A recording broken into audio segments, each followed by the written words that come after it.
నమస్తే friends, welcome to tech Shiva Telugu YouTube channel. ఈరోజు నేను మీకు మన క్రెడిట్ కార్డ్ పేమెంట్ బిల్ని ఏ విధంగా పేమెంట్ చేయాలి.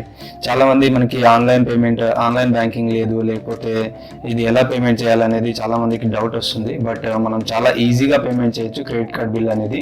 సో ఆ క్రెడిట్ కార్డ్ బిల్లు ఎక్కడి నుంచి పే చేయాలో నేను చెప్తాను. ఫోన్పే మన అందరి మొబైల్లో ఉంటుంది. ఫోన్పేలో మనము క్రెడిట్ కార్డ్ పేమెంట్ చేయొచ్చు.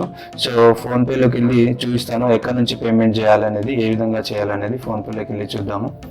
సో ఇప్పుడు ఫోన్పేలోకి వెళ్ళిన తర్వాత ఇక్కడ కిందికి వచ్చేస్తే మీకు ఇక్కడే ఉంటుంది ఎలక్ట్రిసిటీ, తర్వాత క్రెడిట్ కార్డ్ బిల్ అని ఉంది కదా, దానిపైన క్లిక్ చేయండి. తర్వాత మనము కార్డ్ యాడ్ చేయాలి. మన కార్డ్ ఏదైతే ఉందో, ఏ కార్డ్ అయితే మీరు యూజ్ చేశారో ఆ క్రెడిట్ కార్డ్ అనేది యాడ్ చేయాలి. ఇక్కడ యాడ్ ఎలా చేస్తారంటే, మన క్రెడిట్ కార్డు ఫస్ట్ ఏ బిల్లర్, ఆల్ బిల్లర్స్ అని ఉంది కదా, అది వీసానా, మాస్టర్ కార్డా, రూపే కార్డా అనేది క్రెడిట్ కార్డ్ పైన రాసి ఉంటుంది. సో అది ఏదైతే అది సెలెక్ట్ చేయండి. నాది వీసా కాబట్టి వీసా ఎంటర్ చేస్తున్నాను. సో ఇప్పుడు మీరు మీ క్రెడిట్ కార్డ్ నెంబర్ని ఎంటర్ చేయండి. So credit card bill enter చేసిన తర్వాత మీరు డబల్ చెక్ చేసుకోండి. ఎందుకంటే ఒకసారి తప్పు ఎంటర్ చేస్తే మళ్ళీ దాంతో చాలా ప్రాబ్లమ్స్ వస్తాయి, మళ్ళీ వాళ్ళని కాంటాక్ట్ చేయాల్సి వస్తుంది. ఒకవేళ పేమెంట్ కాకపోతే ఓకే, బట్ పేమెంట్ అయితే వేరే క్రెడిట్ కార్డ్కి మాత్రం పేమెంట్ వెళ్ళిపోతుంది. సో అందుకని 2 సార్లు చెక్ చేసుకోండి మళ్ళీ మీ క్రెడిట్ కార్డ్ నెంబర్ అనేది, తర్వాత కన్ఫర్మ్ అని కొట్టండి. సో ఇది పేమెంట్ పేజ్లోకి తీసుకొస్తుంది. పేమెంట్ పేజ్ అనేది మీకు కనపడదు, ఎందుకంటే ఇది సెక్యూరిటీ రీజన్స్ వల్ల పేమెంట్ పేజ్ అనేది ఎవరికి కనపడదు. సో మీరు ఎంత పేమెంట్ చేయాలో, బిల్ ఎంత వచ్చిందో ఆ బిల్లుని మీరు ఇక్కడ ఎంటర్ చేయండి. తర్వాత పే బిల్ అని కొట్టేసేయండి. తర్వాత మీ పాస్వర్డ్ని ఎంటర్ చేసి ఓకే చేయండి. పేమెంట్ అనేది అయిపోతుంది.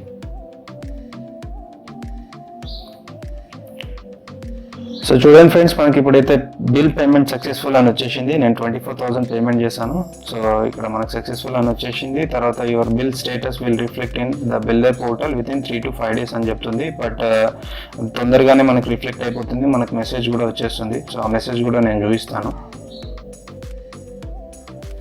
సో ఇక్కడ చూడండి, thanks for 24,000 received by NEFT for card. So NEFT payment అవుతుంది. సో ఫోన్పే నుంచి. సో మీరు పేమెంట్ చేస్తే ఒక విత్ ఇన్ 1 hour లేదా 2 hours మనకు అమౌంట్ అనేది క్రెడిట్ అయిపోతుంది. సో మీరు ఆన్లైన్ బ్యాంకింగ్ అవసరం లేదు, డైరెక్ట్గా ఫోన్పేకి వచ్చేయండి. ఫోన్పే నుంచి మీరు పేమెంట్ చేసేసేయండి. సో చూసారు కదా ఫ్రెండ్స్, ఈ విధంగా మనం ఏ క్రెడిట్ కార్డ్ బిల్ అయినా మనం ఫోన్పే నుంచి ఈజీగా పేమెంట్ చేసుకోవచ్చు. ఆ అమౌంట్ అనేది కూడా విత్ ఇన్ 1 day క్రెడిట్ అయిపోతుంది మీ క్రెడిట్ కార్డ్కి. So thank you friends, thanks for watching my videos. మీకు ఏమన్నా డౌట్స్ ఉంటే నాకు కింద కమెంట్లో రాయండి.